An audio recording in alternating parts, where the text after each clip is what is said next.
നടിയെ ആക്രമിച്ച കേസിലെ വിധിക്കെതിരെ വിമർശനവുമായി വനിതാ കമ്മീഷൻ അധ്യക്ഷ പി സതീദേവി. കൂട്ടബലാത്സംഗ കേസിൽ പോലും പരമാവധി ശിക്ഷ നൽകാത്ത സാഹചര്യം. സ്ത്രീകൾക്ക് ആത്മാഭിമാനത്തോടെ ജോലി ചെയ്യാൻ സാഹചര്യം ഉണ്ടാകണം. സമൂഹമാധ്യമങ്ങളിലൂടെയുള്ള അധിക്ഷേപത്തെ അതിജീവിതമാർ ഭയപ്പെടുന്നുവെന്നും പി സതീദേവി പറഞ്ഞു. പല തൊഴിൽ സ്ഥാപനങ്ങളിൽ 2013 നിലവിൽ വന്നിട്ടുള്ള നിയമം പതിറ്റാണ്ടിനിപ്പുറവും പ്രാവർത്തികമാക്കപ്പെടുന്നില്ല എന്നുള്ള യാഥാർത്ഥ്യം വളരെ ആശങ്കയുണ്ടാക്കുന്ന കാര്യമാണ്. കൂട്ടബലാത്സംഗത്തിനൊരു പെൺകുട്ടി വിധേയമായി എന്നുള്ള തെളിവുകൾ ഉണ്ടായിട്ടുള്ള പശ്ചാത്തലത്തിലാണ് കൂട്ടബലാത്സംഗം നടന്നു എന്നുള്ള അതിൻ്റെ അടിസ്ഥാനത്തിൽ കോടതി വിധി ഉണ്ടാവുന്നത്.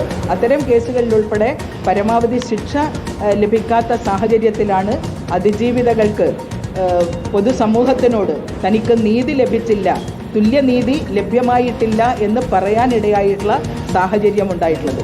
അത് അതീവ ഗൗരവമായിട്ടുള്ള ഒരവസ്ഥ തന്നെയാണ്. സാമൂഹ്യ മാധ്യമങ്ങളിലൂടെ കൂടുതൽ അധിക്ഷേപങ്ങൾക്ക് വിധേയരാവുന്ന അതിജീവിതമാർ പരിഭ്രമിച്ചുകൊണ്ട് തങ്ങളുടെ പ്രതികരണം നടത്താതിരിക്കുന്നു എന്നുള്ളതാണ്. സിനോജ് തോമസിന്റെ വിവരങ്ങൾ നൽകാൻ. സിനോജ്, വിധി വന്ന ശേഷം ഉയർന്നൊരു ചോദ്യവും അത് തന്നെയായിരുന്നു, അതിജീവിതയ്ക്ക് നീതി എത്രത്തോളം ലഭ്യമായി എന്നുള്ളത്. അതിൽ പലതരത്തിൽ ഇപ്പോൾ ഈ വിഷയത്തിൽ ഉയർന്നുവരുന്ന ഈ വിധിക്കെതിരെയുള്ള ഉയർന്നുവരുന്ന പല കാര്യങ്ങളും നമ്മൾ പല രീതിയിൽ കേൾക്കുകയും ചെയ്യുന്നുണ്ട്. അതേസമയം തന്നെ ഈ ഇതിൽ വളരെയധികം രീതിയിൽ സൈബർ ആക്രമണങ്ങൾ അതിജീവിതം ഇപ്പോഴും നേരിടുന്ന ഒരു സാഹചര്യം അടക്കം ഉണ്ടാവുകയും ചെയ്യുന്നുണ്ട്. അതടക്കം ഇപ്പോൾ പി സതീദേവി ചൂണ്ടിക്കാണിക്കുകയും ചെയ്യുന്നുണ്ട്.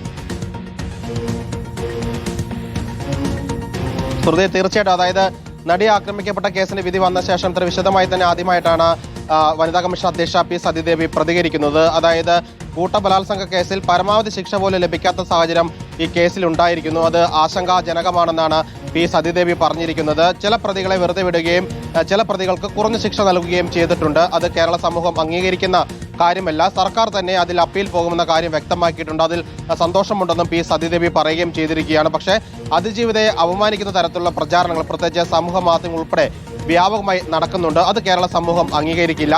കുറച്ചുകൂടി സൈബർ പോലീസ് സംവിധാനം കുറച്ചുകൂടി ശക്തമാകാനുണ്ടെന്ന ഒരു വിമർശനം കൂടി സതീദേവി ഉന്നയിക്കുന്നുണ്ട്. കാരണം പോലീസ് കേസെടുത്തെങ്കിൽ കൂടി പലതരത്തിലുള്ള സോഷ്യൽ മീഡിയ വഴിയുള്ള ഇത്തരത്തിൽ അതിജീവിതന്മാരെ അവമാനിക്കുന്ന തരത്തിലുള്ള, ഇത് മാത്രമല്ല രാഹുൽ മാങ്കൂട്ടം കേസായിക്കോട്ടെ, പലതരത്തിലുള്ള കേസുകളിൽ അതിജീവിതന്മാരെ അവമാനിക്കുന്ന തരത്തിൽ വലിയ രീതിയിലുള്ള പ്രചാരണ സമൂഹ മാധ്യമങ്ങളിൽ നടക്കുന്നുണ്ട്. അതുകൊണ്ട് തന്നെ സൈബർ പോലീസ് സംവിധാനം കുറച്ചുകൂടി ശക്തമാക്കേണ്ടതുണ്ട് എന്നുകൂടി പി സതീദേവി പറഞ്ഞു വെക്കുകയും ചെയ്യുന്നുണ്ട്. ഏതായാലും ഈ സംവിധായകൻ പി ടി കുഞ്ഞുമുഹമ്മദിന്റെ കേസിൽ ഉൾപ്പെടെ അവർ ഒരു പ്രതികരണം നടത്തുകയും ചെയ്തിരുന്നു. അതായത് മുഖ്യമന്ത്രിക്ക് പരാതി കൊടുത്തതിന് പിന്നാലെ തന്നെ വനിതാ കമ്മീഷൻ ആ വിഷയത്തിൽ പരാതി ലഭിക്കുകയും ചെയ്തിരുന്നു. അതുകൊണ്ട് തന്നെ പോലീസിനോട് ആ വിഷയത്തിൽ റിപ്പോർട്ട് ആവശ്യപ്പെടുകയും ചെയ്തെന്ന് പി സതീദേവി പറയുകയും ചെയ്തു. അതായത് നടി ആക്രമിക്കപ്പെട്ട കേസിൽ കോടതി വിധിയിൽ ഒരു വിമർശനം കൂടിയാണ് വനിതാ കമ്മീഷൻ അധ്യക്ഷ ഇന്ന് പരസ്യമായി ഉന്നയിക്കുകയും ചെയ്തിരിക്കുന്നത്. ശരി, സിനോജ് തോമസ് ആണ് വിശദാംശങ്ങൾ നൽകിയത്.